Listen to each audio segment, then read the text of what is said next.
Suuno ono bamuwawaabidde. Bamuwawaabidde. Eyamuwawaabidde bamuyita Haji Kasibante Elias. Kiki ate? Bamwagaza obukadde 5 obw'okusibwa mu nkomyo.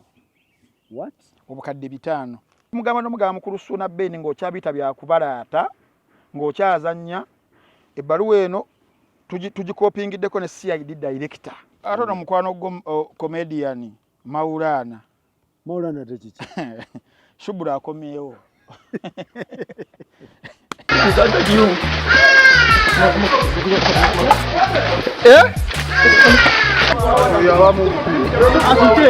Omusajja ndabirira mulala nnyo mukwano. Sente zo zaagulamu poloti baby. Salyako yadde 10. Ate wali wakayita weera omwezi gumu ne banziba. Ninga nyina okuzzaawo ebintu bye babba. Baby sente zo zaagula poloti. I parent. Yeah. Neto fayo mwaka ogujja inshallah baguna atera togenda kuddamu kusasulira rent. Omwaka ogujja ogenda kusasulira abaana bo school fees. Yeah. Magwana kasozo wenga very ignorant. Naye kale mbu wasoma. Okola ba neighbor school drop out. Temwina na kesi baby.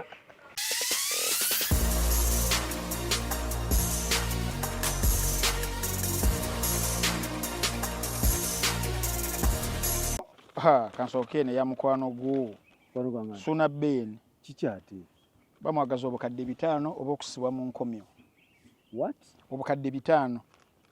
Kulebula. Bamutute mu kooti. Bamutute mu kooti. Abagenda mutwala mu kooti singa alemererwa. Meka? Obukadde 5 munnamasaka musajja wattu. Soko giteeka wali. Byadala. Ngenda kesi yonna ngenda gikuwuliranga weeri n'ebbaluwa ogiteereyo abantu. Okay. Suuna Ben munnamasaka era bannamasaka bambi. Eno waliyo yaani tegiba misango ebiri.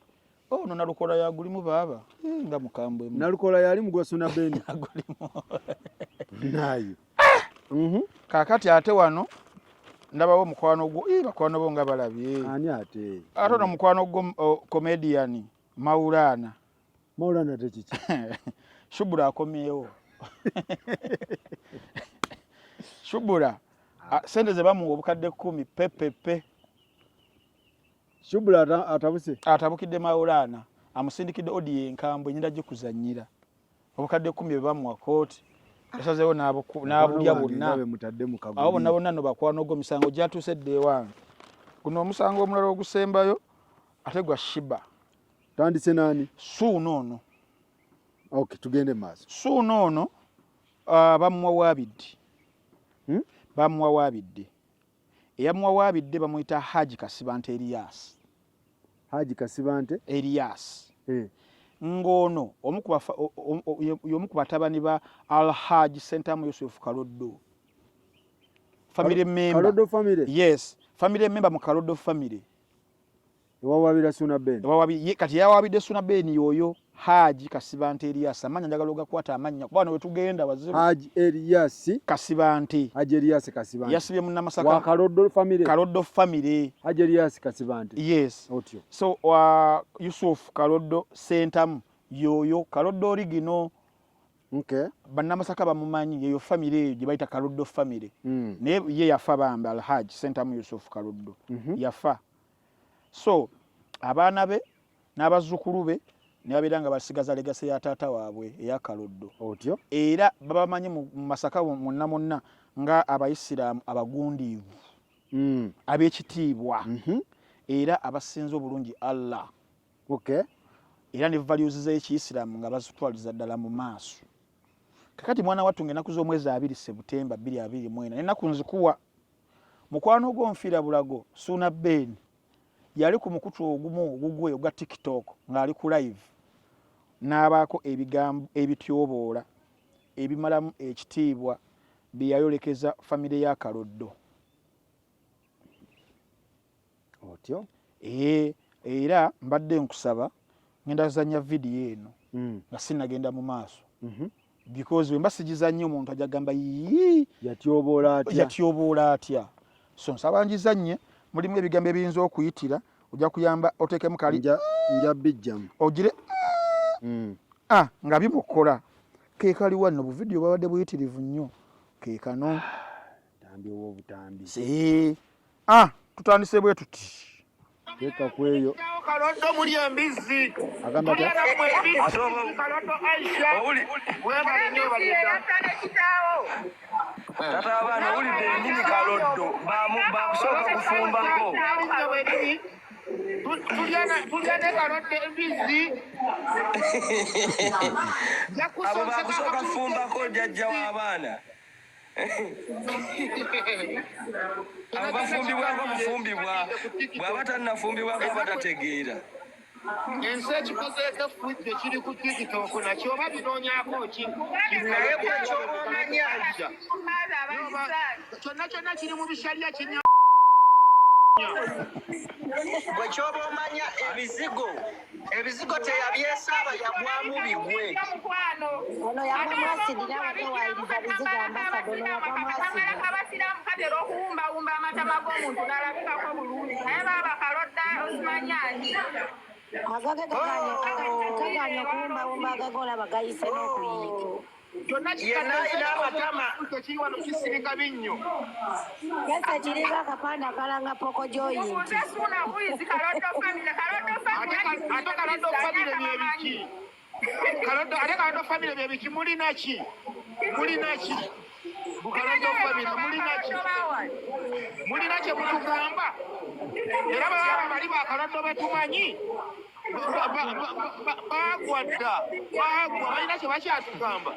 ate n'ekirala baggwamu naawe Aisha webale kukiikirira bulungi Kalondo famire webale nnyo webalire ddala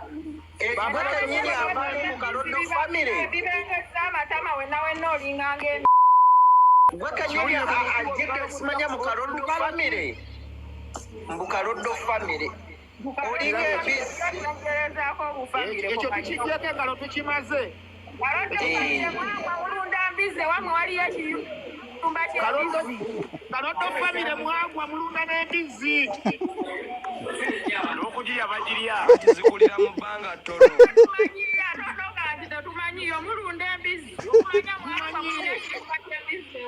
Kalondo famire balya n'embizi balabaze ezikula amangu kiri wano kyasama kiri mu gasalya omuka bwe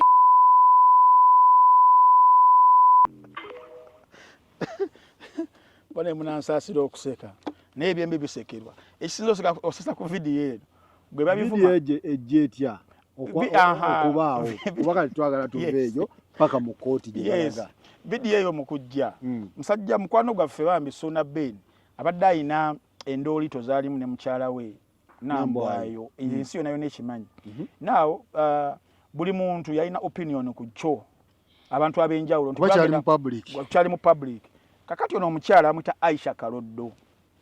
kavidiyo ako nga yemukalabye ye Aisha Kaloddo ye ndowooza oba n'abamu ku bamemba ze mukwano gye balabikirako kukondowooza mu vidiyo emu yajja ku TikTok ya Suna Ben wano Suna Ben yagenda kuyiye wano yali ku TikTok ya Suna Ben Aisha Kaloddo ye yajja ku ya Ben ngazze kuwaayo ndowooza yali azze mu kooti nga ayina bye yayogera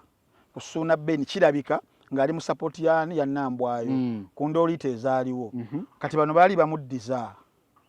era mu vidiyo njagala nkozesa olulimi olw'amateeka kuba era nja kukozesa ebigambo bino timuwulikika ng'omulimu eddoboozi lya Suna Ben nja kukozesa ntyo tetumayo balirye kuba amateeka gaba amateeka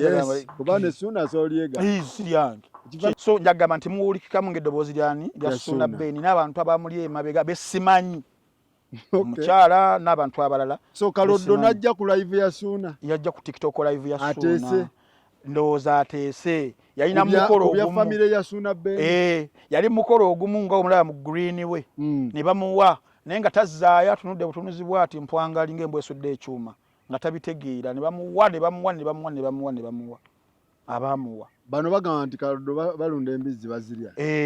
mweno vidiyo agamba bamembazi ba famire ya Kaloddo tebalidde embizi basula ntebe mu vidiyo ebiwulikika n'agamba ne bamugamba n'omugamba nti ng'ovudde mu kuzirya ate n'okulunda balunda balina ekisibo ky'embizzi era tuzirya nabo kwe kumugana ajja musonseka akagulu omuntu yenna alina eddoboozi erirabika nga erya Suuna banna Suuna ye connection ye n'embizzi eri etya Suuna n'embizzi oyinza okugamba nga Majango ne Nakirijja oyinza okugamba bread and butter oyinza okugamba gin and tonic nti bigendana tebeeta era ajagala nnyo kuba ye makinze ye modern trademark nti Suuna Ben w'ebinyaanyanya ebinyaanyanya bimanyikiddwa kubeera mu kutabula mbizzi era sound gundi ye yeyo trademark wakola ki watambulira now mu busungu obw'ekitalo video yawulikika bwetyo kakati wano Haji Kasibante Elias mwannyina wa Aisha Kaloddo ono yalabikira ku video eno kati yono Elias Haji Kasibante avaayo mu kifaananyi ky'okwagala okutereza erinnya ya family gye bagambira mu video because mwana wa video Aisha si yakuba yekka ne family ya Kaloddo mwaggwamu ekyabagwesamu muli embizzi mutunda embizzi n'ebigambo ebyo so ono yakosebwa Haji Kasibante Elias yakutte n'agenda ewa council Nalukoola owa Nalukoola and Limbers Company Advocates n'awawaabira ng'awaaba musango ki omusango gwe yawaabye ekisookera ddala statements ezakoleddwa oba eziri omwo tizitoboola ekifaananyi kya Haji Kasibante Elias eri the Muslim community ne muba rightful thinking members of the society abalala nga ye era n'agamba nti Haji Kasibante ne Kaloddo family yonna practices z'Ekiyisiraamu era ebikolwa bino babirisiivinga ng'ebyali bityoboola ekitiibwa kyabwe ne community y'Abayisiraamu okubateekako ebigambo nga biki ng'ebigambo ebyo era bagamba nti akatambyako ekafuluma ne kagoyenga viral baafuna amasimu mayitirivu nnyo okuva wano mu local society mu bannabwe bawangaaliramu mu Muslim community wano e Masaka gye babeera ne mu Uganda okutwaliza wamu saako ne international society amasimu gabakubwa saako n'ab'ekika n'abooluganda ne ba associates babwe mu businesses ez'enjawulo nga bababuuza abakulu ate mwatandika ddi okuzirunda nozirya mu abantu be twali tumanyi timwadde yalinga kunzikiriza y'Obuyisiraamu ate nga Omuyisiraamu wano mu nsi Omuyisiraamu yenna waliwo ekintu kyateesembereza kukyogerako kukinyumyako ng'ekyo kati bo ne bagamba nti ekitiibwa kyabwe nekikola ki nekitandika okufaafagana ng'entungo eyiika so n'olw'ensonga eyo nti ebikolwa ebyo biri actionable ebya Suuna Ben mu mbuga z'amateeka ne bagamba they are intending to take him to court if he doesn't adhere ku instructions za council ze bamuwadde bamugambye akole biki mwe bamugambye okukola kuba omusango guno wadde ombuzo omusango cyber harassment era watu yajja n'agureportinga ku Mini Price Police Post era ne file number bagimpadde bagita SD40 2000924 yes gwe bawawabi cyber harassment ogu abamanyi Computer Misuse Act ogumwe gufalling under Computer Misuse Act kakati ebiragiro bye bawadde council Nalukoola n'akola omukuko gw'ebbaluwa ogwo abantu gwe bateereddeyo ogwo mulimu instructions zino wammanga ekisookera ddala public retraction kuba kusazaamu bintu byayogera Suuna Ben be bamwagala akole mu kiwandiiko public retraction nti agenda ajjawo ebigambo byeyakola ki byeyayogera ebigambo nga muli embizzi mulunda embizzi tugirya nabo nja kusonseka akagulu abijjewo abimenyewo ng'akozesa emitimbagano egya public asobola okusalawo n'addayo ku TikTok live ye asobola okusalawo n'agamba bakama be ku Bukedde TV nti mumpeyo akadde oba mumpeyo ko ka space ku FM oba ku telefayina yammwe mbijjewo ekyokubiri ne yamugamba apology oku acknowledginga harm sagamba harm kiggundu obukosefu bwe yakola mu family akkirize nti nabamenya emitima n'emmeeme ebigambo bye nabatuusaako nzikiriza byabatyoboola as you're retracting okubijjawo ate acknowledge nti byalumya wabikola ate byabalumya. okay Naye amugamba mukulu Ssuuna Ben ow'ebinyaanyanya, instruction eyokusatu, not to do the same again on our client anywhere. Client waabwe n'abantu aba Kaloddo nti Ssuuna Ben toddamu okukola ekintu kyekimu okukibatyoboola anywhere ne bantaana ng'ofudde. Pozi Ssuuna amanya gera ye Ssuuna Ben. Yesebo. Kuba onyandyeganye. Nagamba ono gomugize si yenze. Wogamba big guy. Wawabira big guy. Nsobola okuliddukamu. Ssuuna Ben ye Ssuuna. Ye Ssuuna Ben omwana omukatoliki. Bamugambye yeetonde. Ekisooka. Ekyokubiri akkirize nti yalumya family. Ekyokusatu kirala. Ekyokusatu yamugamba obutaddamu okwogera ku family eno ebigambo ebirebulawo ebityo. Anyway bamugambye n'omugamba newoba otugezaako kuloota buloosi Kaloddo zuukukwogera newoba oyogera ndoddo toddamu ate si byogere mu luzungu naye newoba otaddemu akayimba kagondi kabbera nti gw'okube guno oguyita ndoddo tusobola okukuloopa. Okay. Naye amugamba Ssuuna ko Ssuuna ebyo teyalibadde bikulu nnyo yali bikoze naye waliwo akalipaako okuna ne bannaye Kaloddo wakite musaasira omusajja w'e Masaka ku bizibu Ssuuna byalimu ng'ennyumba yiyo omukyala Nambwayo yagibwamira ennyumba gye yakolerera ebiro n'ebiro nga tava mu mpewa akuuta binyaanyanyaanya bamugezesewo mukulu Ssuuna ebyo ng'omaze obbikola twagalayo okukonekka ssente ettundutundu lya biliyoni ettundutundu twogera ku 500 million 500 million si ettundutundu lya biliyoni half a billion ettundutundu naye amugamba kati onoba obikoze ezo zituwe mu damages byotutuusizzaako nga tamaze okwetonda biri wannalukola bino byeddala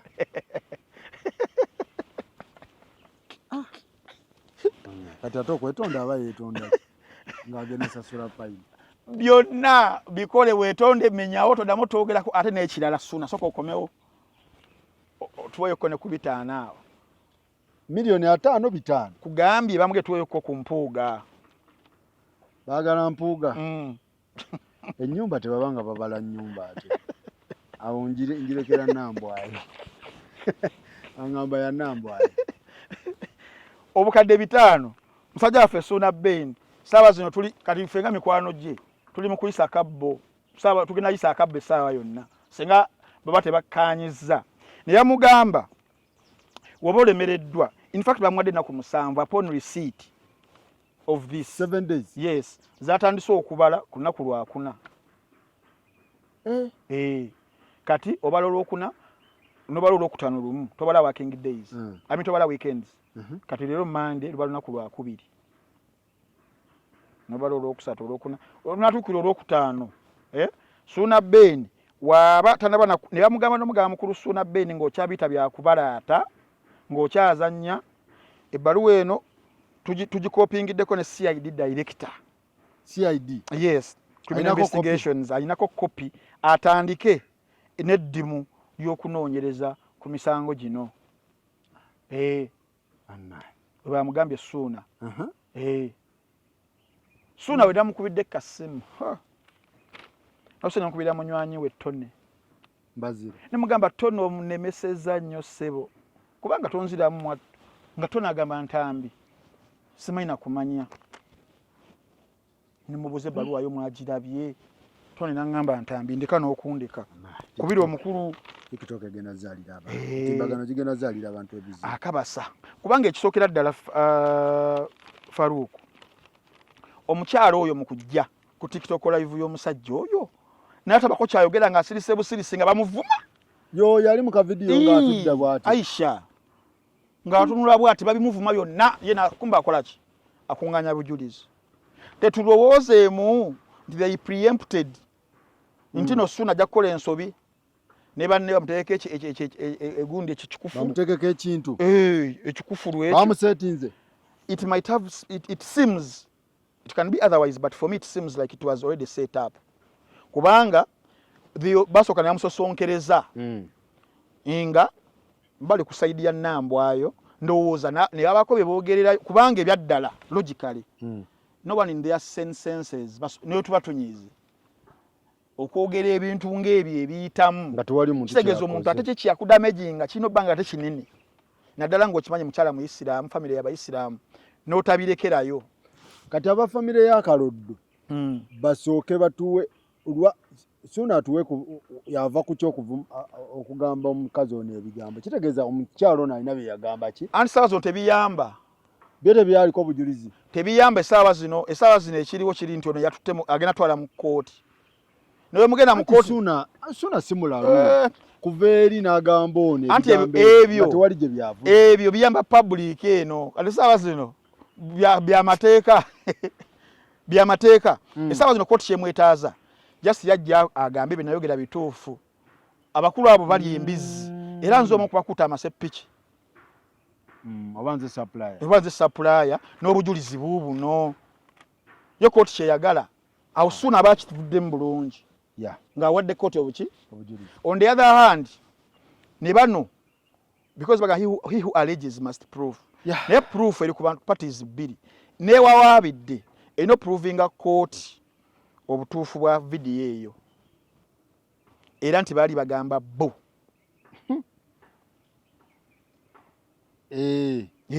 Kaloddo family ereeta obujulizi obukakasa nti Ssuuna Ben yali ku Kaloddo teri Kaloddo ndala Kaloddo Masaka bayinza obbanga gye bali yateekamu nti Kaloddo w'e Masaka kakati obuzibu obuliwo tekiniko gundi eriwo wano Aisha Kaloddo avumibwa yekifaananyi ne vidiyo ebiraga nti ka vidiyo ekakolebwa bamwinvitinga ku TikTok live omuntu omayinza okugamba bakateekawo obutesi tekinologiya yasukka bashibakato bano bafabricating ebintu oli yeteekawo bwetesi mu ka vidiyo ako banna original tekaliyo because era bano bafuna akali viral yukira TikTok live ebeerawo tebeerawo nga YouTube channel video oba kiraba esuula ne ye bisuula bisigalawo back end 30 days oba kira live zaabwe zibawo naku asatu tetereka TikTok naku asatu zeekuwa naye ngeri back end wo kati bano abaana abasalaasalamu there is a era nze embeera lo mu mateeka bagamba 1 you argue facts 2 you argue law 3 you just argue so the defender owa agenda defending Ssuuna singa baba bagenzi naye alinasoka n'asaba bano omulamu nga tunagenda mu maaso tusaba abakulu bano balage kkooti kika vidiyo kandala omuntu affe yakakola ona sebeera yabano ku provinga nti Ssuuna Ben then nga batandika anti okuwoza kuba kuwoza nga bigambe you argue the law you argue facts or you just argue so muso otandika kwe yokusatu just argue oli nagamba yes tuufu Aisha huyo alabibwako naye kisoboka omuntu editinga nafuna expert wa edit najana kulikolera mu court baka kasantone yali ayogera Ssuuna Ben ekyokubiri eddoboozi kuba Ssuuna Ben tali mu video talimu maloboozi TikTok live nanti osobola okuteekayo video ne bakolaga face ng'oyogera oba just audio kakati waliwo ne possibility y'okukakasa kkooti eddoboozi eryo lyani ya Ssuuna Ben mu biseera bino nga tulabye AI ng'ekyusa eddoboozi erya ntambi n'eryogeza omuntu voice changer we bali bayitirivu nnyo oba kiraba sawa emisango bagiwangulira ku technicalities tegiba myangu as naddala ng'ofunye council omukalabakalaba defamation yeno kyovala defamation muzibu ne ba gundi bagga bali ba defaminga ono yajja bali ba defaminga family bali ba defaminga the entire mulimba individuals ntono Aisha Kaloddo ayogerwako then the family okutwalizaamu family yammwe yagwa olw'ensonga bakaloddo mwaga ensonga mulunda embizi muli embizi kakati oli member wa family yavuddeyo Haji Kasiba Elias nagamba nze wadde Aisha ayinza obba ye teyagenze proceed nze nenze kyankutteko kubanga amasimu agasigala bano bannalukoola ye yayaloopye era ino proving a court because 500 million in damages oyino zituukawo zitya nti webankubira amalobooza webankubira amasimu ago nalina ddiiru gye ndi mu processinga mu wiiki eyo ne bagaana okugimpa olw'ensonga Ssuuna Ben yayogera family yaffe nti tuli bali bambizi tosaba mpuuga jasira tosaba kusaba empuuga Olina wa accountability. Sija kujja eno ntambi ngambe Faruku mwandebudde ku gossip live mumpayo obukadde 4 kuki oba kitegeera mu damages nina okubeera nti no Faruku yanjogereddeko nabadde ngenda funa contract somewhere oba mu UCC nti ngenda balangira nabadde njifunye naye ne bagirikolinga si nabadde ngenda wabula nabadde njifunye naye olwagize ne barikolinga ne contract ne bagisazaamu ne munfiriza sente meka obukadde 2. You have to prove. Abakozesa emitimbagano. Yes. Famire yammwe weba ya kitiibwa. Please. Toleeta famire yammwe nojja n'owawakankula ntalo n'oziteeka mu famire. Wakati kyekiri wano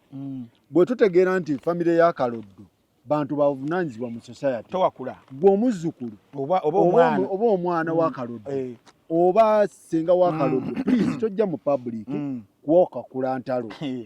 Entalo zino ziwakankulanga on behalf of the family oba nga gwe Aisha. Naziwakankulanga nze Aisha. Kitwagala otegeera. Yalinga Aisha sisubira muno yaziwakankula kula family. Naye bano balemererwa okwatakinga Aisha ng'omuntu. Ne batwalira mu ne family bwe buzibu obwaliwo. Kubanga omuntu tukkiriza nti ali entitled for their opinion. Anti Kaloddo family tutegeeza family ya Aisha yekka oba tutegeeza olujja lw'abagundi. Nze bwe ngamba nti Bakaloddo muli embizi family ya Kaloddo eri embizi tugamba family kubanga kituufu kyoyogera kituufu kituufu waba junior yes tutegeeza lujja oba tutegeeza nyumba y'aba junior kyoyogera kituufu family yeri wa wano ono ye mwami Haji Kasiba nti yateekamu element ya tata wabe Alhaji Center Yusuf Kaloddo but Kaloddo aswa no yes bano mukuloopa they are insinuating and they are bringing in the name Alhaji Center Yusuf Kaloddo bali mukuba bagamba family ya Kaloddo anti Kaloddo ki Aisha ennyumba ya Aisha gye baliko oba baali bakuba kijja kati awo olujja lwa Kaloddo that is a nice argument kati defense ya mwami ya Suna bye bayina okukola ki constructing oba junior kesi ya junior junior bayina ennyumba ewa ekyengera yes junior bayina olujja gye basibuka kati bayina olunyiriri bayina omutwa bayina essiga then bayina n'ekika Kaloddo family tutegeeza ki family ya Aisha omwana wa Aisha ne baawe oba tubeera family ya nayebeera family yes oba tuli eri kubanga tebogerako ku Alhaji Center Yusuf family ya moya Kaloddo so it can mean Aisha yenyini gwe balikola ki gwe baliko family Aisha eno ti abaana be oba n'omwami kakati gwe Haji Kasiba nte Elias kyekikulowooza nti tuli ku Alhaji Center Yusuf gwe tayogeddeko oba Kaloddo kyegamba nti amateeka kyekyo technicality kyebakola gundi ono omukyala Kinyamatama ku musango gwa Zaake Lukwago yamugamba tusaba otuwe ku ID yo naleeta ID yamugamba soma erinnya eryo n'alisoma Kinyamatama ne baddamu ne baplayinga audio ebigambo gundi bya yakozesa Zaake mu bigambo nga yagamba Kinyanamatama something like that Kinyana n'alinyoolanyoolamu whether by mistake oba okitegedde kitegeeza tabagwe there is a difference between Ntambi and oba Sentambi oba okitegeera there is a difference bantu babiri bakola ki banjawulo okay yes kati tuli ku family ki bwe twogera ku family ya Kaloddo kati awo Aisha wano mu nyumba ye ne baawe n'abaana be oba tuli eri ku kijja ky'Abakaloddo ono Haji Kasiba nte Elias yawaabye ye insinuating anti bali ku kijja kyabwe alina obukakafu anti kati obukakafu alina oleetera kooti kyegambye nti mu musango ogwo side zombi kooti ebeeza etaaza obuki proof kati defense yo weesookera eya Suna kwegaana nti ki bamala bamutereddemu akawaayiro akkirize waagaana bakole ki naye kati guno nga we guli nti civil nawe oddamu noinstructinga ba lawyers bo nabo ne baddamu bo ne bagamba ebyogerwako tetubimanyi oyo ayogera mu audio toyongerayo tetubimanyi ebyogerwako kyakatambika akana bye mutuvunaana tetubikola ki tetubimanyi kati bano nga bagenda mu kooti gundi esookerwako bana bawawaabidde kulumiriza ono nti yabalebudde kuleeta bujulizi era bwe babuleeta nga baleeta ka vidiyo nti walabikiddeko then nga badda ku line kigambo ku kigambo then defense ya Suna ng'etandika obbuuza wano owuliramu erinnya libayita Haji. Alhaji Sentamu Yusufu Kaloddo. Nedda wagambye Kaloddo family nga babuuza Kaloddo ekigambo family okitegeeranga ki? Oba okitegeera ng'osooka ositamalinga ng'owa interpretation oli ng'agamba lawyer ng'agamba omulamu sina kirala kyakumubuuza olwo nga bawandiise yo interpretation ku family oba okitegeera nga kirala copywriting erinnya lino liri copywriting teriri of course teriri kyegamba defamation muzibu Faruku tovanga wano ganta mpabire tabye mu defamation yandebudde akulekayo nagwe nalekayo omwaka oguwedde tugende wa Maulana Maulana Kasozi Maulana Kasozi kiki Shubura yakomyewo Shubura bana Shubura oba oli omuwala omulalo wa URA wa URA edda Shubura yo aliwa yo mukulu tabanga faira ataji nonyi Shubura Maulana wange Maulana mutwala mu bintu birala Maulana kyali wange kiki Maulana wo nya tolabika kanso wono kiki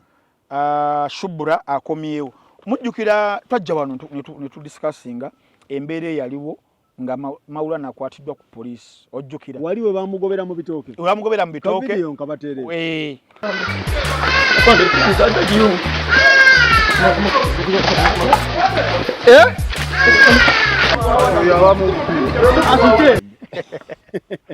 Maulana ye kyakyali kimuddusa mu bitooke owaayi bagamba ekijjoma nkinyaga bitono naye olumu embiro zigenda n'ebyenda musajja wattu ekidumu kyaki nyamutwala mu kkoma yasole olunaku lumu twaliwo ne ku kooti naye osalako n'enviri musajja waffe obijjukira naw we bagenda mu kooti byali misango ki yalimbo byali misango ntalabirira abaana alina abaana basatu mu mukyalo oyo kweyo jeke gye bamukola then we bagenda yali asabye kooti emuyambe emuleka alabirira abaana be omukyala ye ng'agamba abaana mbasigaza naye neetaaga buyambi kooti neesalawo nti ajja kuwangayo obukadde 10 omwaka obulabirira abaana n'akaaba nsina gyengenda bujja nze Maulana waabe Kasozi ne komedi takyatambula n'amasannyalaze genkanyika kati abantu bali kuyaka sina ngeri gye mbatere amasannyalaze waggulu bampengayo omwana n'akaaba amaziga kooti nemugamba newonookaaba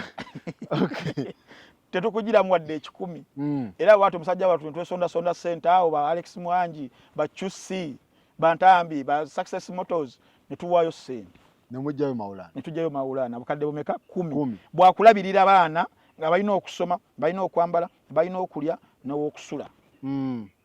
naye ng'ate abakubasigaza expense yali badde na nnyingiko oba okiraba because ezo sente ku baana abasatu ng'okuliko okusoma school fees kuliko okulya kuliko medical kooti yamusalira milioni 10 omwaka kitegeeza buli mwezi gibeera mitwalo nga 9 mu something which is okay ngamba ziba ntono kisinziira expenditure yo kuba n'abasatu li mwana sebo waliwo akwata ekyenda n'agamba nze ekyenda kintwala emyezi 2 owa enewe kisinziira ku nkwatagana now obukadde obwe 10 obamugwa mu ndyanga Shubura bamuwa 10 Maulana yamuwa ne bugulinya ku akaunti ye nabuli wako simanyi n'abamuyambako mulimu simanyi bani ebyo ku kooti kakati wazifuna mu ndyanga n'azebbika ettama nazirya Shubura yakavula ziri kankuzannyire akatambi wano nga yali ezo Shubura yalya sente z'abaana ate ze bamuwa okulabirira abaana kati tewakyali wadde ennoso kati yakomyewo omusajja amuvuma buli wamusanze amuweereza bu audio obumuvuma n'okumutyoboola n'okumugamba sente ze watuwa pepepe era bino okuddamu labirira abaana bo kankuzannyire mwana wattu omusajja ndabirira mulala nnyo mukwano sente zo zaagulamu poloti bebi saalyako yadde 10 ate wali wakayita bwera omwezi gumu ne banziba nga nyina okuzzaawo ebintu bye babba bebi sente zo zaagula poloti parent naye tofaayo omwaka ogujja inshallah gunaatera togenda kuddamu kusasulira rent omwaka ogujja ogenda sasulira abaana bo school fees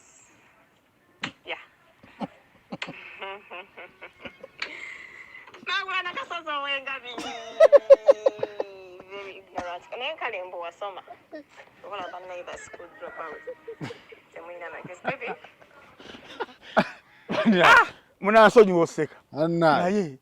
ensi eno Ani oyo ayogera. Shubura aweereza kasozi.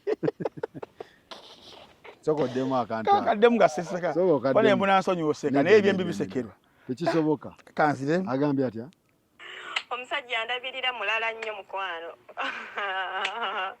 Sente zo zaagulamu poloti baby. Saali ako yadde 10. Ate wali wakayita weera omwezi gumu ne banziba. Ninga nnina okuzaawo ebintu bye babba. N'okusekasa. Baby sente zo zaagula poloti.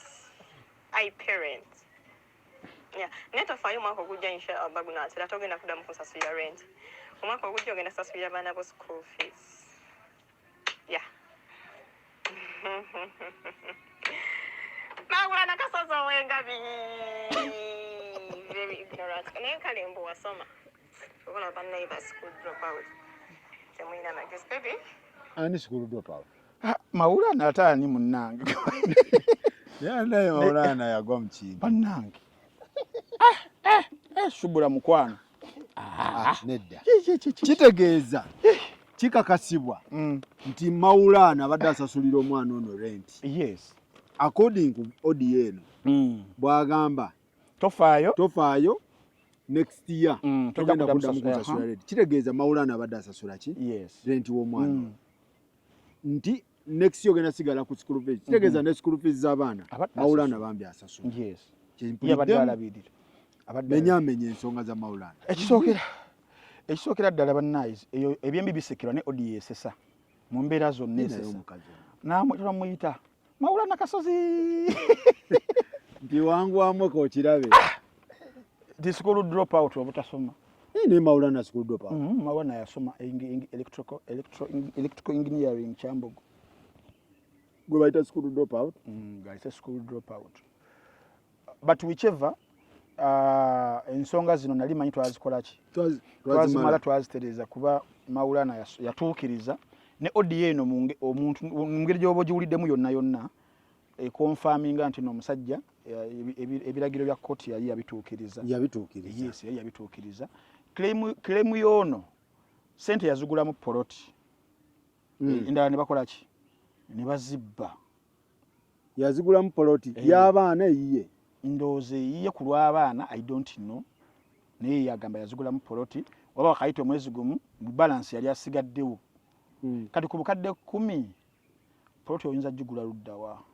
asobola okufuna poloti mpulira poloti n'ezakakadde benterola ba ku TikTok anyway oba yagenda mwezi ezakakadde simanyi bukadde bubiri bukadde butaano simanyi kiba kitegeeza oba oguze poloti oba oyinteringa kuzimbirako baana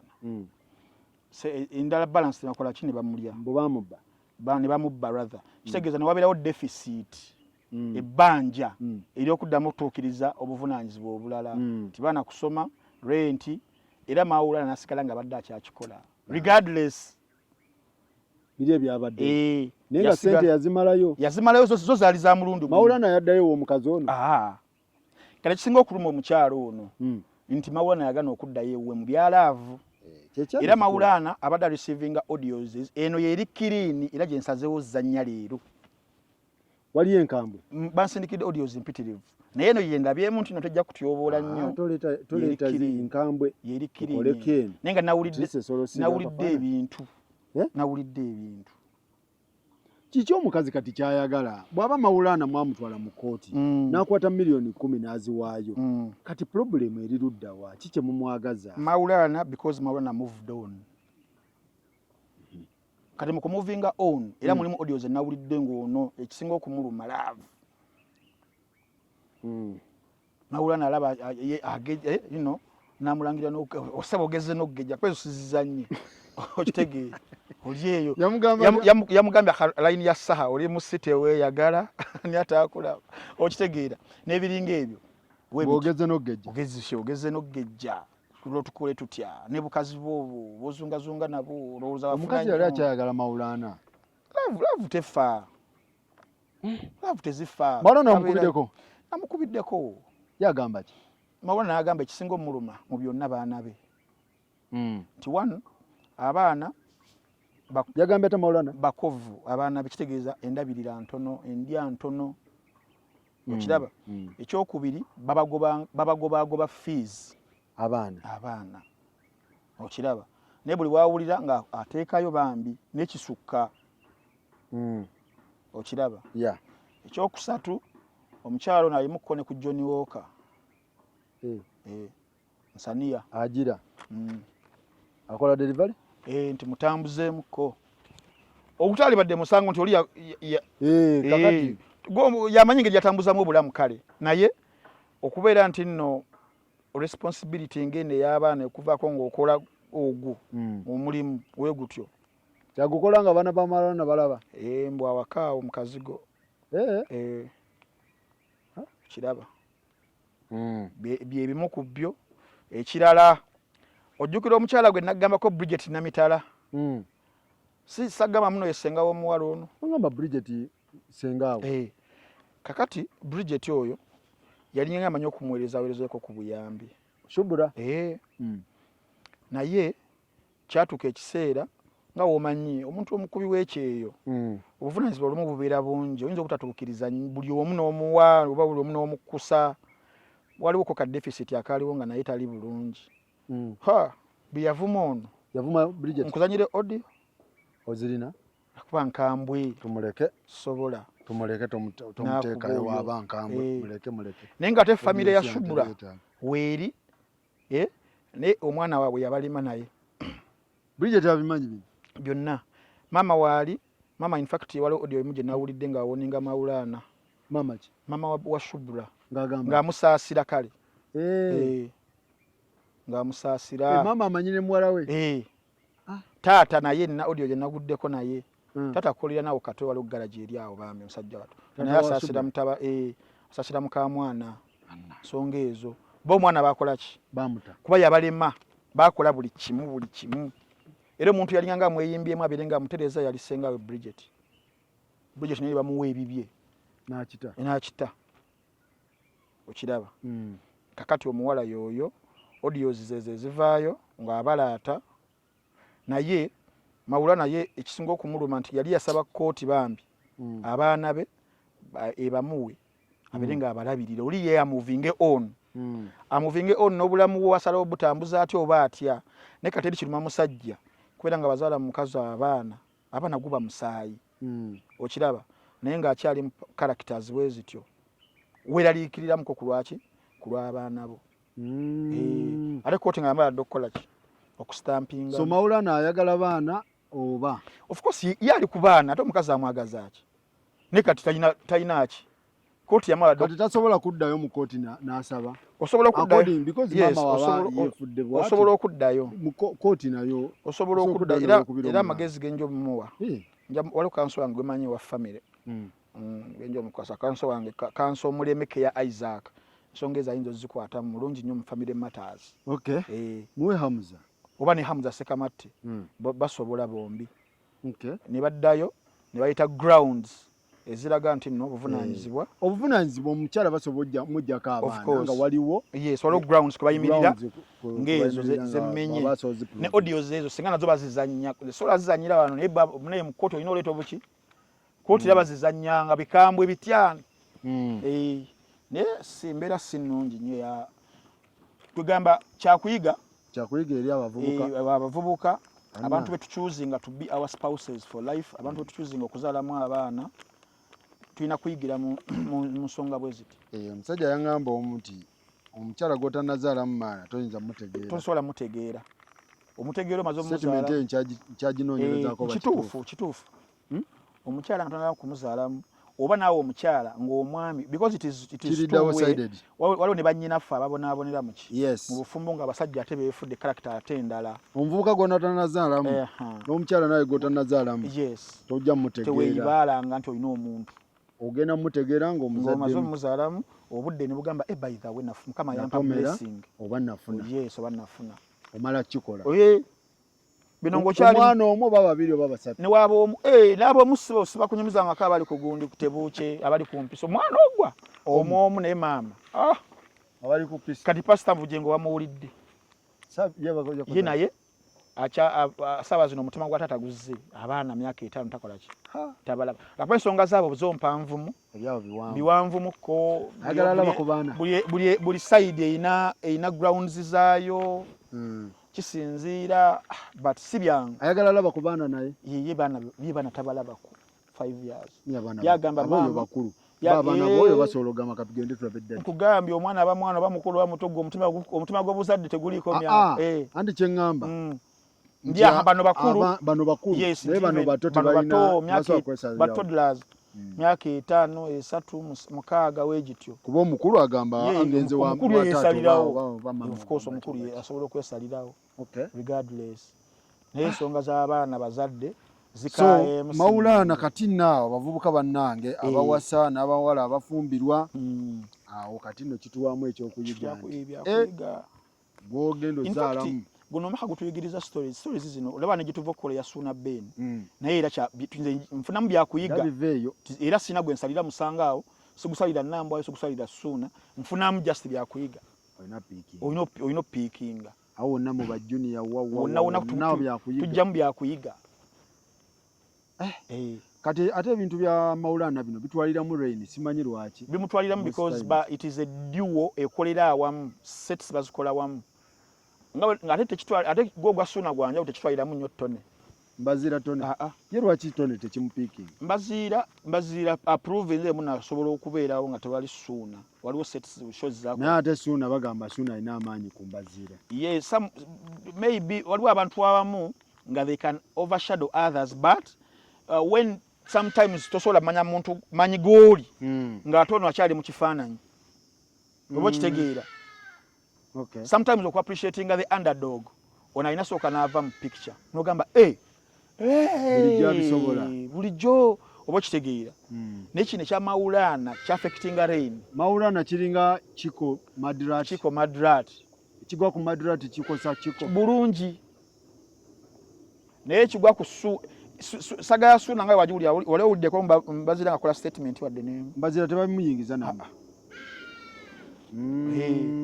gusobolo ye kusaidi ye if push comes to shove kati Rain ayambya atya muganda wo Rain era abaddengawo mu mbeera zonna giving advice ti omukazi ono alina mukolera ki wakati tebigenda kugwa anti baba balina kudda abaana bakyali bato balina kudda mu kooti kubanga n'abasajja gye baliddukidde mu bazadde oledde omwana waabwe yabayisaamu dde eggaali ne bamwesonyiwa amukolere ki ade mu kooti kuba laavu tekyaddawo ku saidi yani y'omusajja teriiwo omukazi wa karakita bweti amuvume enkya neggula musindikira audio bwezityo ate nga omusajja Maulana abakubanga tawa buyambi awo saali badde nakola kyenjogera naye omukazi akakasa yazifuna nazikozesa bubi tumalirize ne Shiba Shiba agamba ki Shiba yabadde ne show Shiba ali lubuto ebyaddala yerwani kati olubuto olwo teyakyogeddeko atasobola kyogera olubuto olwo gundi yatugambye Bajjo yabadde mukambwe ennyo ku TikTok live awo ku Saturday ng'akuba Sindi yagambye ata naganzika nyiza n'okunjigika njogere ne nanyini lubuto promoter we UK alwena promoter yani oyo we UK yabatwala ku bato Jeff Wasarabedi Jeff oyo Wasarabedi bamusonga munnyo ne Bajjo yagambye kyekyo naye nze nganze simanyi kituufu Shiba yamanyi Jeff oyo bamusonga ne Jeff simaredi Jeff mukyala musajja ate kati kigana kubanga omusumali ate kigana kubanga osiimye abasajja tusiima tegeza Shiba taso azalira UK asobola omwana nawulidde agenda Canada anti Canada agenda kuyimba apa mbagambe ajayinza okwagala okuzaalira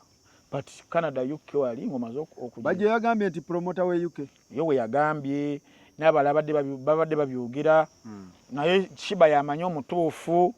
kubanga tulabyeko ne instances ng'oli alowooza omwana we nga si wuwe birabye ate bagambye nti Alomax sima Alona yani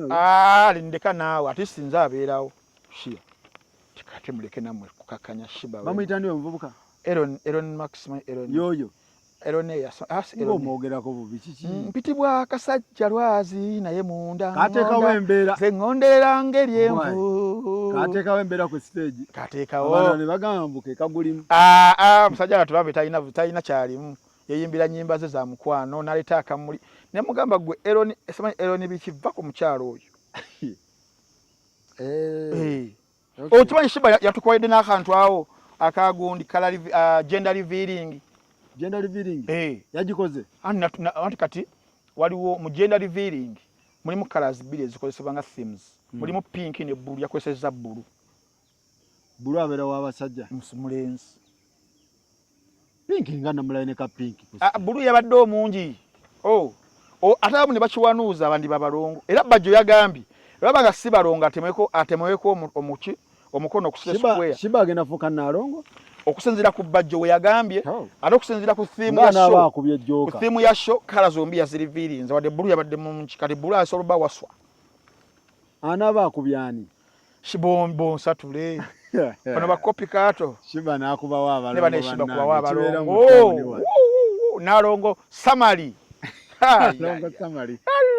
kanyabo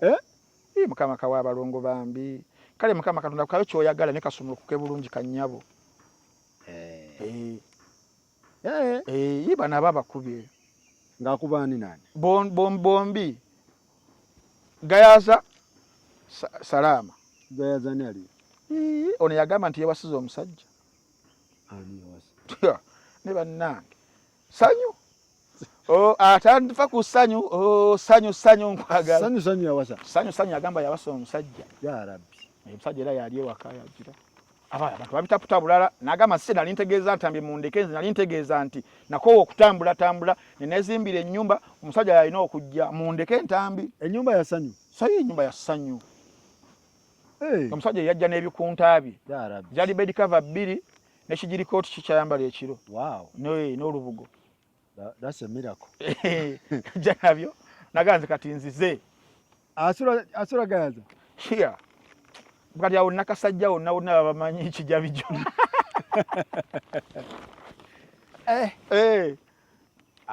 ate nali maye agenzewa America yakomawo yagenda okutuuka eyo nasangayo abalondo omuzira naga kanzijenze awo nkola agakira munennemera naye so Shiba yakubye abakubi hands down yanga yakoze atya Shiba oyaviridde musho taviridde musho ku lunaku olw'omukaaga nga tumuwadde crown eyaki ye muyimbi omukyala akyasinze okuyimba mu Uganda bukyanga etandikibwawo banne temugupika nnyo greatest female artist of all time in Uganda's music industry since 1900 Samali yagikubye cricket oval abantu ne bazirika nga tebakikkiriza nga balaba Michael Jackson omukyala pananga aliwa Samali ne bagwa ne tubayoola ne tubawujja ne bakomawo awo no we mugira bakubawo dda we muwagira we mugamba nti ate bana mukazi ki yakubawo okusenga Shiba aba babiri bogambye talented artist yakubawo ajja kubawo bompate 2019 nga Salongo yakubawo nga Wabuyi wakubi okubawo si kyekikulu wokubyewo nokolawo ki nojjayo ki nenzijjayo ki talented artist yakubawo ni bamukubisa emirundi ndoza ng'ebiri ku bantu be yafuna Salama Road yakubawo tugenda okuvaayo nga dansol ali mu komera lwakwogerako nti munaite wayimba tebatusubiza nga Serindi yono kati ono yabadde azze yagimaliriza era kekabadde akayinja akasembayo ke yabadde anoonya mu bakazi n'akafuna tulinda omukazi addemu agikube nga Shiba we yagikubye abo kuba Shiba abadde alina obuyinjo abadde ajja collectinga ng'obuyinja ng'abulala yako ka cricket over k'ekisaawe kyekinene kuba Serena yamukuba ddabo yakuba Africana ddabo anti Salama agenda mu Serena agenda mu Serena ono yagikuba ennaku 2 Salama agiwanike 3 tasobolirako ddala agisobola kakati zizina ensonga lwaki Shiba ye muyimbi asinga mu bakazi mpuliriza kankugambe omanyi onsibasibako abayimbi bo naawe nontama nze nkimanyi abayimbi balina endongo ekisooka tugenda kutunulira obuyinja buno Salama Road waliwo endongo Salama Road endongo weeri naye waliwo abakubi b'endongo twogera ku mukyala nga kibayita longevity mu bayimbi aba bali mu kategore ye twogera myaka 10 egijjudde nga tebali amusinze kuba hits Shiba mumbuulire nve wano ngende hit Lubuna Mawanga boda ku boda ekyo ya maintain ya maintain emyaka 10 okuva wa Jeff oba before Jeff before oba after Jeff Jeff nga mutadde mu 2013 ice cream EP jembalirako paka kati non stop myaka 10 nga tatuweza ekitono nnyo nga tuwe nyimba 5 ekitono ez'amaanyi bali banno bakuba lumu 2 abamu n'obutakubawo abamu bamalako n'emyaka 5 nga tebalina hit waliwo kwata akayimba kamu ne kali ennyimba 5 ebyo byammwe lwaki tekali lwaki buli maka tafulumya yetayagala awo ne tuvaawo mwana wattu ekyakikoze longevity nga mulimu discography y'amaanyi hit pa hit border ku border ne tuvaawo ekyokubiri ability to express herself on the beat ability to express herself on the beat bw'okimanyi ennyimba ze yatuyimbidde 7 ze nabaze mwabaddemu olwa dansolo nga mulimu olwa kwera mulimu olwa malipenga mulimu raga mulimu sukus mulimu funana mulimu kwaito nemba kwanga ne afrobeats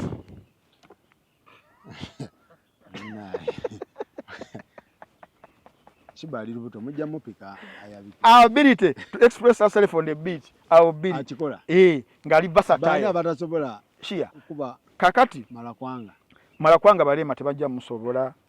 okitegedde sukusi malipenga sukusi tebamu kwaito funana okay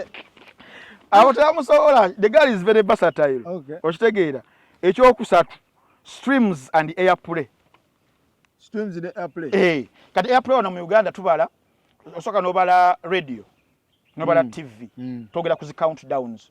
togera ku luyimba nga buli mwaka buli radio kwogenda buli TV ya play elinamu rotation waliwo kisoboka because of wali kyenagambye ekya hits buli mwaka ina 5 awabeera kukubirawo netu tugenda online genda ku YouTube ya Shibe nyimba za fulumya genda ku streaming platforms ezamwe zemwina wana zibba abayimbi zimudundo MP Jajja DJ Rico mbani yabata why kati zigundi zatuyamba zino zi Apple zi iTunes zatuyamba because zisasula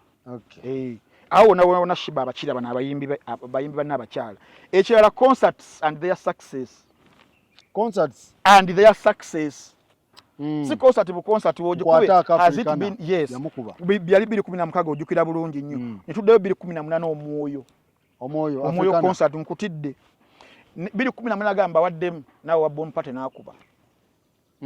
yakola 2019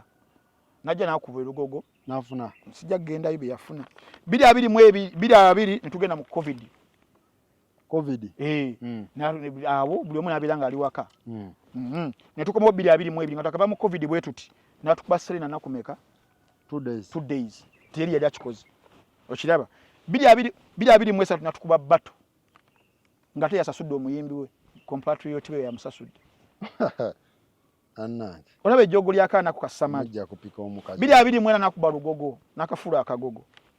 2024 yajabiza abantu ne bazirika ani yali azirisiza abayimbi wa Uganda kumula just urubuto ne balaba ko ne bazirika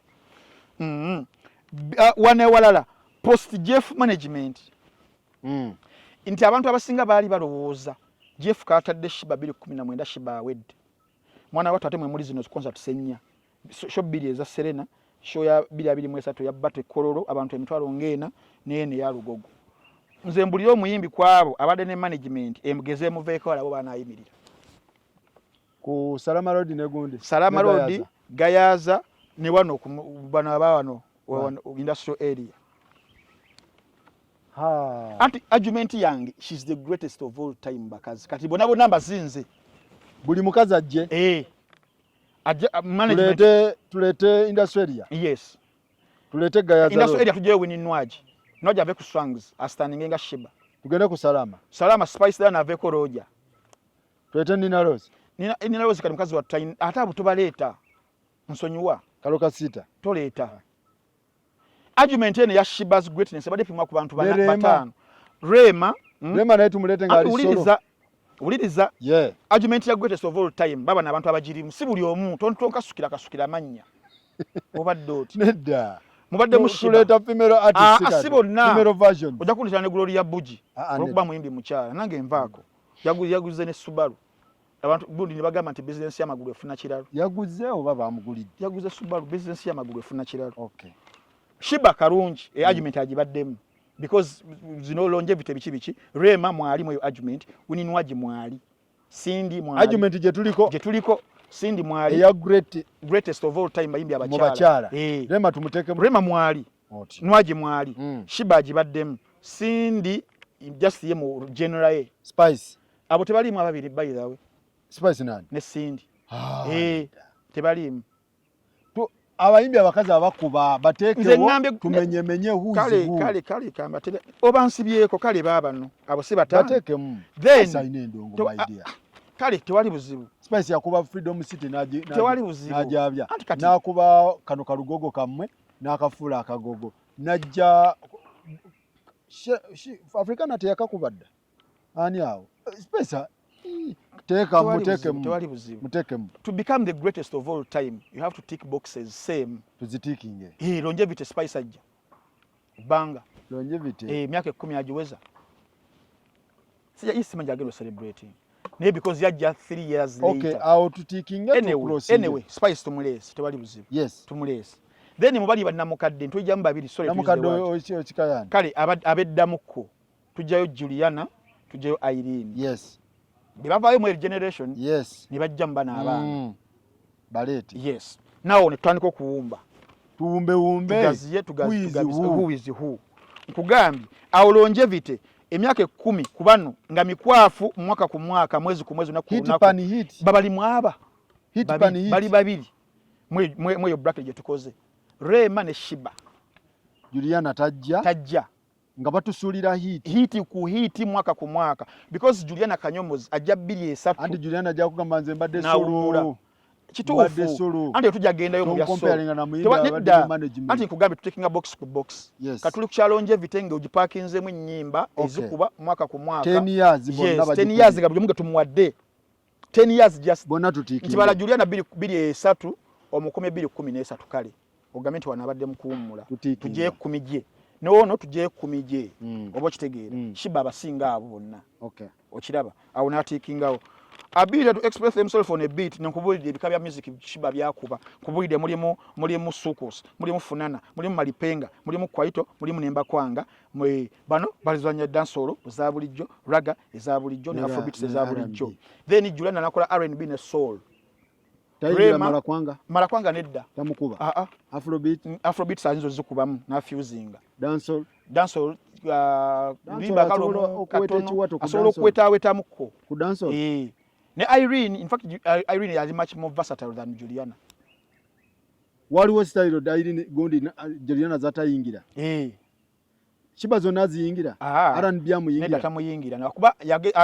ya samplinga yokko katinga ku R&B afro give me my exercise onkoya ngoyanga exercise ngamuliranga musobola nesi nnyo taliningayo nnyo wadde nti wojireta gudu bagamba atoyo dancer go comparing n'abayimbi anti tuli ku greatest of all time buli mayino yingira nga mukazi twawuze tugabize mwana wattu streams bona Shiba basinga streams nga tuzigabizamu wona ground genda ku TV genda ku radio genda ku YouTube anyala bwana downloading bwa Spotify iTunes biki munno watch byonna Shiba ne munno watch batuukayo concerts and their success Shiba zino 5 nkwata ka Africana omwoyo za Serena 2 bato ne Rugogo ebo 2 3 4 5 shows mukaga zona big togera ku nene tubaze extra big abo tewali tubala wa mitanda simaina kuba wa mitanda sibibale ebyo Georgina Garden Shiba bonna basinga kubanga Cindy ayinamu ejo Cindy ayinamu 2 Cindy ayina bomb party 219 ne bato 2 2 ayinamu meka 2 Spice ayina cricket over 2 January yes endala zibadde Freedom City ezo Freedom tumubala tumubala because yali main ye Freedom tumubala webedanga ye main yotadde nti ye main nga si extra tujibala ayinanga 2 Shiba ayina meka mukaga and their success Juliana ayina meka Juliana ayina ya 2022 ya Serena yes then yali emabega Juliana takubangako cricket Sheraton yamukubako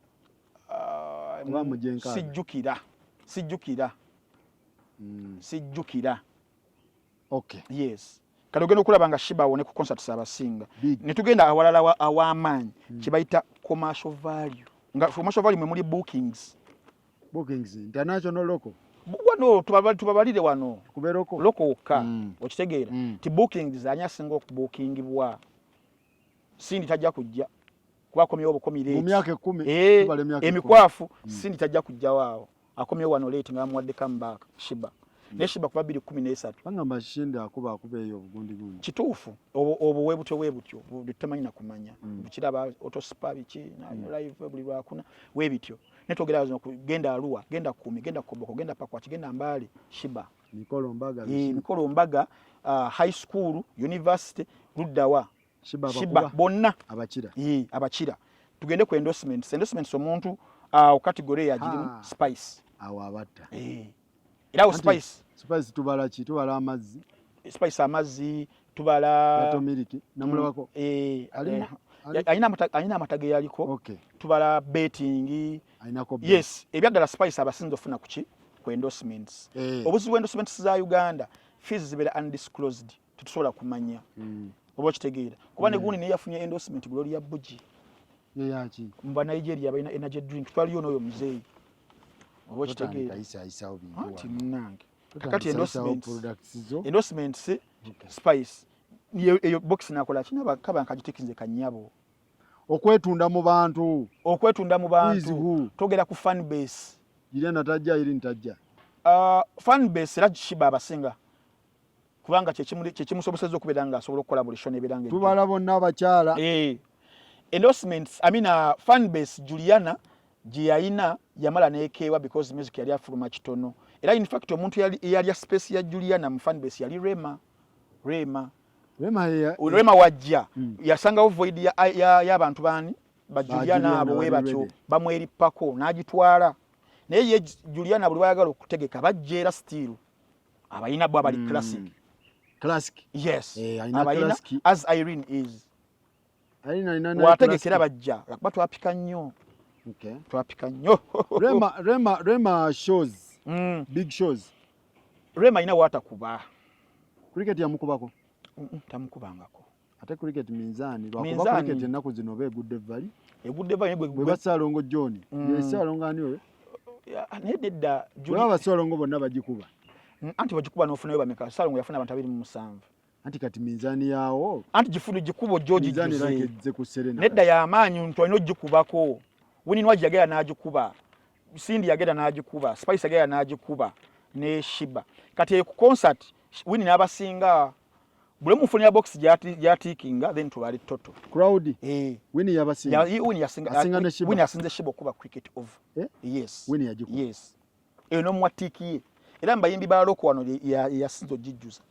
cricket yes she's rivaled by you before tabebweru kati wano gamba tiki ya Rema big shows aliwa alina eriwa aina Sheraton Africana azokubyezo Africana then Sheraton because the kind of music wa Juliana wa si wa kisawe nnyo nga Shiba music we gwayimba dance all that no butaka ludda wa Guru Stadium Arua bikie bajja alele matatuuka yeyo Rema hit pani hit akikoza atya akubye nakuba yakube nyimba 2 3 nenga za amaanyi okitegeera ne kano kakunyimba nga 7 baneno gamba tuleke nawe Shiba Rema abavubuka katale student campus aliwa ali myaka 27 single mothers abo bambutale abo we batupa ku myaka nga 5 we watyo banine ebizuka takyatuuka ku Rohana abo tebajja Rohana tebamugamba Twisted Spice oba Shiba Rohana Shiba akuba Rohana Shiba akuba kuva ku myaka 11 ku myaka nga 33 we watyo oba 35 wakisesese mutegeera nnyo abo bonna abakuba Spice naye ndowooza awo betwala Spice naye ye betwala yes Spice naye alya mu audience ya Shiba alira ku Shiba yes alya mu audience ye balira wamu kati awasinga okukuba ennyimba n'ayitawo Shiba n'ayitawo wegaba malagala bonna bagalya naye kati ono n'asingawo ko ku nnyimba kyekimukuba yes achievement bayimiridde batya achievements ebyobugagga era Shiba uno ndaba bamutaddeko yasinga kati wini nwajimbuulira kikyomanyi Nwagi simanyi bulungi. Abo bona abaana ba record labels balina ebizibu byebimu. Tebajja kujjawo wano. Bayinza baba balina ebyabwe nga bbe bitonotono naye it isn't much. Ndala basharinga percentage nnyo 3 ku 10 mbuzi ku nte. Okay. International shows bona sijja booking yani aina. Bookings Spice abadde atambula nnyo ne Shiba abadde batambulira wamu. Benkana. Badde batambula. Ebweru eyo. Wadde Shiba asingako. Asinga wa Dubai, London, Canada. Shiba agenda Canada, n'agenda USA, n'agenda UK. Sigamba UK molo.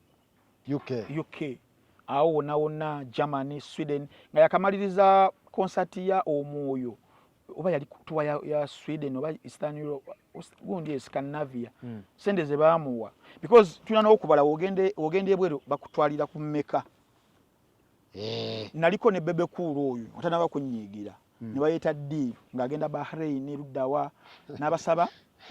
emitwalo bajalinga ena wa mukaaga Bahrain yali nedda ensi za Eastern za Middle East yabalega nnyo anti nga balina nusu kasanvu kitegeeza nti waliwo possibility nga waliwo abagenda ennyo nga bawa katono akadola n'abasaba emitwalo mukaaga ne balemererwa naye osobola okwesanga nti waliwo akasanvu akalya wabbuya akalya ng'agenda kubatuwa kali muli mwazi gana kitegeeza tulina n'okumanya nti ogenda bakuwa mmeka and how frequent do you go n'ennyonyi gy'olinnya ebyo byonna era Shiba n'abeera ng'akola ki abasinga yes so then, all in all post Jeff management badde nkigamba akweddemu shows 4 balina nkugamba tubajjeko ko Juliana we twamuggyako Steve Jean what happened yakka otyo okitegeera oyo omu Cindy we yava ku Blue 3 yetengerera Steve yetengerera amantaininze awo nawo n'omuwawo tiki in fact tiki ya Cindy kwawo esobola okusinga ku ya Shiba tiki ya kwawo she has been independent for almost the career esembayo enene n'amantaininga naye Shiba mu kaseera Jeff wamuviirako bw'ati okusomoza kwali kw'amaanyi nnyo if she will maintain nga we twalaba Irene Ntale ng'avudde ku Swangs Avenue akomyewo wano ng'alina Nkudi Puzzle Frank Antambi webityo yali yabaaki anti bigaana omanyi muziki ono bingi nnyo byeyeetaaga naddala akasente okitegeera sente kukola audio video brand biki byonna byonna kati as an independent artist kiba kizibu kyobalaba Cindy yafuna nnyo obuzibu ne yamala n'abeera nga asituka wagwa wasituka era wo Cindy mu respect y'amaanyi so stage performance wano esemberayo ddala kuba wano mulimu ebintu biri mulimu vocability mulimu nature dance vocability moyo group nga weebadde number 1 Juliana Kanyomozi nga twagala mavoko kati Juliana Irene tibajjeko sound buli omu ayiseemu Juliana Irene solo bagita batai it is debatable ninga babiri bali Juliana na Irene bo bali awo bajjeko sauti tuyiseemuko bali awo bali untouchable babiri abo owokusatu moyo debate wini Nwagi alina mavoko bannange Nwagi akutta Nwagi alina mavoko Nwagi Rema in fact Rema yewokusatu then Nwagi wewokuna then Cindy wewokutaano Shiba wa mukaaga Spice yasembayo kuki voko atalina nyashi toleta nyashi wao tomuleta oyo tomuleta kati vocability fe Shiba bagamba kale omugitutte box mwe mmanyi vocability netugenda ku stage performance kati balinga bali ababiri bayinza obutajja nnyo stage performance twagala okwekyanga Irene ne Juliana tebajja because the kind of music they sing doesn't call for okwekyanga kyange nnyo ate tobanenya ndoza ne Rema tumutwalira agende netusigaza Nwagi Cindy Spice Cindy ne Shiba then Shiba n'abasinga nti kati kubanga yebadde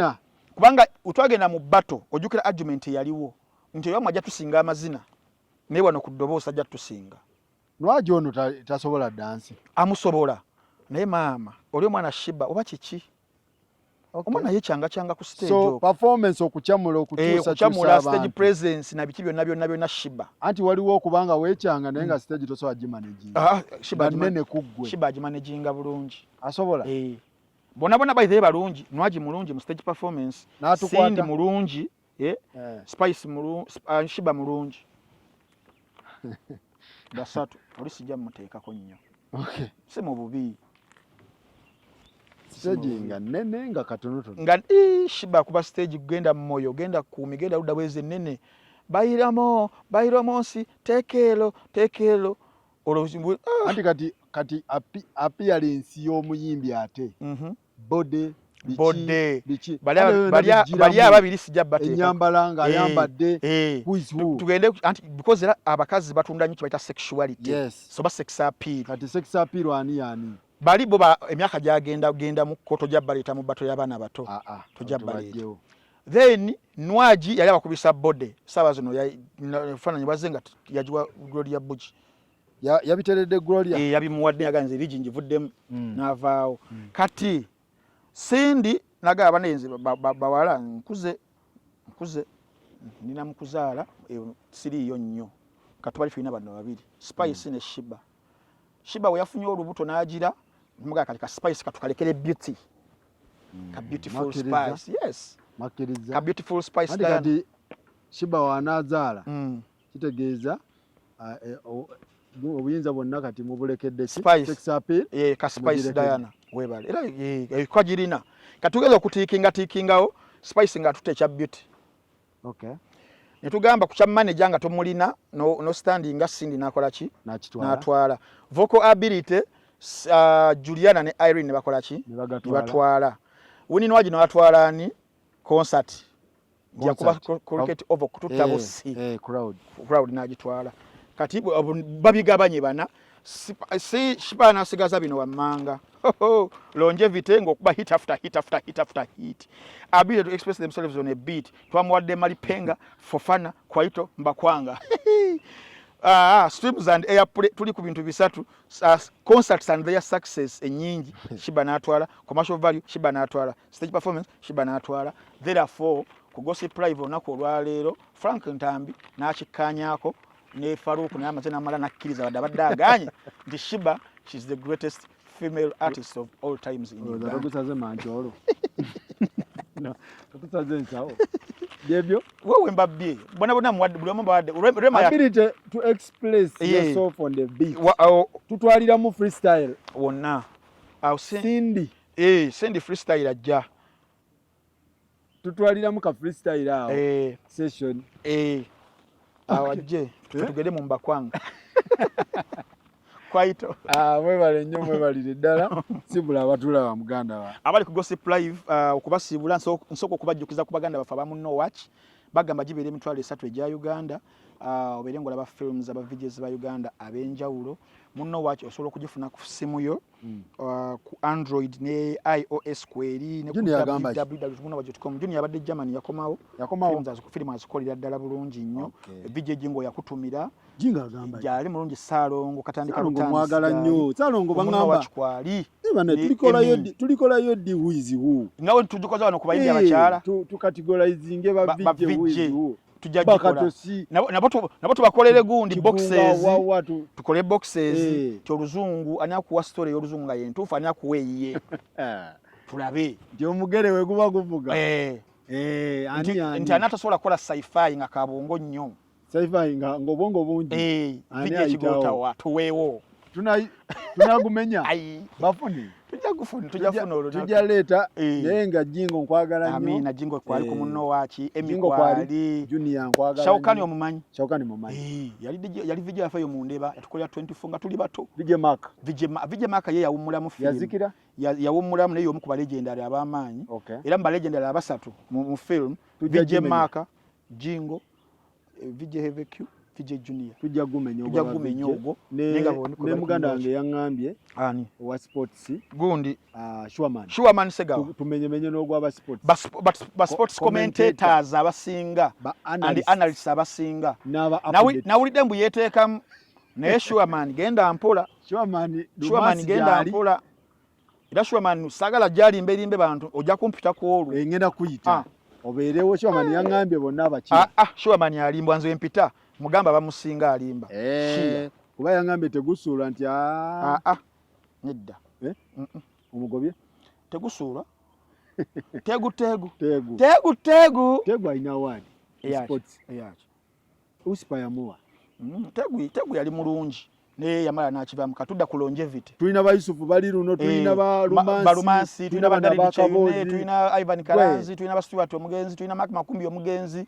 tulina bayitirivu nnyo Maxali, Joseph Kabuleta oyogola presidential candidate, yalimu Alan Sekamate, abo nabona bali awo, Clive Chazali awo, bona bayitirivu Patrick Kanyomozi tumuleeta. Tujja muleeta mba presenter. Ogamba Kazola Kanyomozi Patrick district ali USA. Tumuleeta. Yali Ismail Dakaba Kigongo. Yawona. Okay. Jabayita mu battle. Ne tugenda soka gwa bavijje. Tudeko ba radio. Ani akuba site. Ani gwe tutwala aluwa n'agumala. Ati Junior abadeke Germany akutokera bira ngali mu theater Berlin. Tulino kateeka muko. Bonna ku muno wachi. Ani ali exposed. Yes. So Jingo yali mu Hollywood. Ng'alambula. Nga Hollywood theater eyekatwe. Nedda eri yennyini ku Universal yaliyo kale Jingo wange so ogamba Jingo show oba Jingo katandika butani Salongo sajja wa amaanyi Salongo nkutumiddeko legend living legend yes nkutumiddeko nnyo mwenna bannaye mwebale nnyo ababeerako batumiddeko wali omuganda wange Spana abeera Netherlands yangambye ntambi analyzing kituufu professor analyzing ebintu bya junior ne mugamba okakasana ngamba oyo omusajja singa gwoleeta akuba ekintu so Spana nkutumiddeko kyali wange Obi oli awo Amsterdam kintu kikwasaganya ntambi wuuyo abakuwa essimu ye bana essimu yange njigaba 0701 87 abasiye mayi bajja gikwa tewaliza ate bagamba akatali kabbe amagombo oli osula mulango sina buzibu bwenkola eri 0701 870959 obuzibu simu bweyina kugirako sendi wevuko na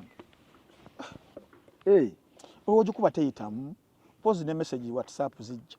okay ne yagala nnyo sente oba kicho bayina mayembe simu yange nambe all right Sharon Mondabire jamu agamba kicha yali mulungi ali stede mulisa ali mu town akola mu town akola biki anti ukola mu town kyekiri ye ne Bruno bakola mu town ne Bruno akola mu town Mbera ya kalubamu bakola kati bakola mu town Sharon akola embera okay all right yes mwebale nnyo mwebale ddala titugenda kusikawo wano tulabagane next time.